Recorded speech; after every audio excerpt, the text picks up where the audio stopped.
സ്നേഹ അല്പം മുമ്പാണ് ഖത്തർ പ്രധാനമന്ത്രിയും വിദേശകാര്യമന്ത്രിയുമായിട്ടുള്ള ഷെയ്ഖ് ഒരു പ്രസ്താവന ഇപ്പോൾ പുറത്തു വന്നിരിക്കുന്നത്. അതിൽ അദ്ദേഹം വ്യക്തമാക്കി പറയുന്നത് വലിയ തോതിലുള്ള ഒരു പുരോഗതി ഇതിൽ ഉണ്ടായിട്ടുണ്ട്. ആ പുരോഗതി ഇനിയും മുന്നോട്ട് പോകുമെന്ന് തന്നെയാണ് ഷെയ്ഖ് മുഹമ്മദ് ബിൻ അബ്ദുറഹ്മാൻ അൽ താനി വ്യക്തമാക്കിയിരിക്കുന്നത്.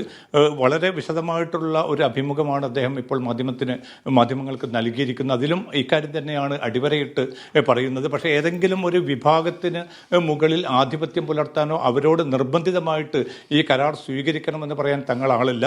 നേരെ മറിച്ച് അവരോട് ഈ സാധ്യതകൾ അവർക്ക് മുമ്പാകെ വെക്കുകയും അതിൽ നിന്ന് അവരുടെ സ്വന്തമായിട്ടുള്ളൊരു നിലപാട് അവരുടെ സ്വരൂപിക്കുക എന്ന ഒരു അടിസ്ഥാനത്തിലാണ് കാര്യങ്ങൾ നീങ്ങുന്നതെന്ന് കൂടി അദ്ദേഹം വ്യക്തമാക്കുകയുണ്ടായിട്ടുണ്ട്. അതുകൊണ്ട് ഇസ്രായേലിൻ്റെ ഭാഗത്തു നിന്ന് ഏറെക്കുറെ നേരത്തെ സൂചിപ്പിച്ചതുപോലെ ബെന്യാമിൻ നെതന്യാഹു ഒക്കെ വലിയ പ്രതീക്ഷയിലാണ്. ഈ 2 മാസത്തെ വെടിനിർത്തലിന് ഏറെക്കുറെ ഇസ്രായേൽ റെഡിയായിട്ടുണ്ട്. പക്ഷേ ഹമാസിൻ്റെ ഔദ്യോഗികമായിട്ടുള്ള പ്രതികരണമായിരിക്കും ഇതിൽ പ്രധാനം. അതുകൊണ്ട് തന്നെ ആ ഒരു പ്രതികരണം എപ്പോൾ വരുമെന്ന കാര്യത്തിൽ വ്യക്തതയില്ല. പൂർണ്ണമായും തന്നെ സൈന്യത്തെ അവിടെ നിന്ന് ഗസയിൽ നിന്ന് പിൻവലിക്കണം, അതോടൊപ്പം തന്നെ ആക്രമണം അവസാനിപ്പിക്കണം എന്ന നേരത്തെയുള്ള തങ്ങളുടെ നിലപാടിൽ മാറ്റമില്ലെന്ന സൂചനയാണ് ഹമാസ് നൽകുന്നത്. പക്ഷേ ഏതെങ്കിലും അർത്ഥത്തിലുള്ള മധ്യസ്ഥ രാജ്യങ്ങളുമായി ഇപ്പോൾ തുടരുന്ന ചർച്ചകളുടെ ഭാഗമായിട്ട് ഏതെങ്കിലും അർത്ഥത്തിൽ ഹമാസിൻ്റെ ഭാഗത്തു നിന്നൊരു മാറ്റം വരികയാണെങ്കിൽ സ്വാഭാവികമായിട്ടും ഈ വെടിനിർത്തൽ നിർദ്ദേശം കുറെ കൂടി മുന്നോട്ട് പോകും. ഏതായാലും അടുത്ത 1-2 ദിവസങ്ങൾ വളരെ നിർണായകമായിരിക്കുമെന്നാണ് ഖത്തറും അതോടൊപ്പം തന്നെ ഈജിപ്തും വ്യക്തമാക്കുന്നത്.